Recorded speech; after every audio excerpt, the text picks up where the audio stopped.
আমি সামনে বা ভবিষ্যতে কি ভিডিও ছাড়বো, আমি কেন ইউটিউবে এসেছি, আমি কি করতে চাই ইউটিউব দিয়ে, তা সব জানবেন এই ভিডিওর মাধ্যমে এবং আমার জীবন কাহিনী জানতে পারবেন এই ভিডিওর মাধ্যমে। ভিডিওটি সম্পূর্ণ দেখেন। বেশি কথা না বলে ভিডিওটি শুরু করা যাক।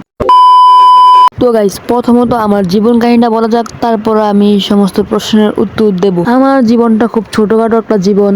আমি এত বড় না, আমি এখনো এসএসসি দিই, আমি এখনো স্কুল লাইফে আছি। আমি একজন মধ্যবিত্ত পরিবারের ছেলে। আমার একটা ড্রিম যে আমি একজন ইউটিউবার হব। 2022 সাল থেকে আমি ফ্রি ফায়ার খেলা শুরু করেছি। আমি গেম খেলা হয়তো এতটা পারি না।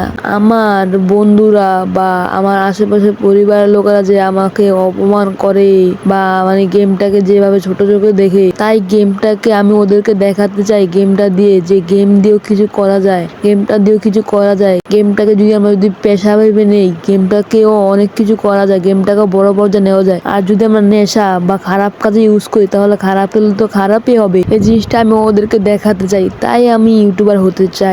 এবং আপনাদের দ্বিতীয় প্রশ্ন বা আমারই দ্বিতীয় প্রশ্ন হতে পারে, আমি ভবিষ্যতে কি ভিডিও ছাড়বো। ভবিষ্যতে আমি কি ভিডিও ছাড়বো তা আমি এখনো ভাবি নাই, কিন্তু আপাতত আমি এখন গেমিং ভিডিও ছাড়বো। আপনারা আমার এই নতুন পথে আমাকে ইনশাল্লাহ সাহায্য করবেন আমি জানি। এখন হয়তো চ্যানেলে ভিউ নাই, কিন্তু একসময় আমার চ্যানেলটাও বড় হবে। তাই বলি আগে থেকে সাপোর্ট করেন, ইনশাল্লাহ আমিও আপনাদেরকে সাপোর্ট করব। আমি কেন ইউটিউবে এসেছি আসলে হয়তো আমার বন্ধু বান্ধবরা আমাকে সবসময় গেম খেলা পারি না দেখে আমাকে অপমান করে। আমি ওদের থেকে বড় কিছু হয়ে দেখাতে চাই যে আমিও ওদের থেকে বেশি পারি। ইনশাল্লাহ আপনারা আমার সঙ্গ দিবেন। গাইস, অলরেডি ভিডিওটা অনেক বড় হয়ে গেছে, শেষ কিছুটা কথা বলে ভিডিওটা আমি শেষ করে দিচ্ছি।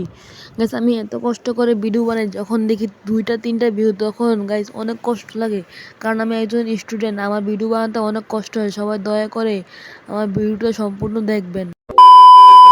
সো গাইস, আজকে ভিডিওটা এতটুকুই। সবাই ভালো থাকবেন। নতুন কোনো ভিডিওতে দেখা হচ্ছে।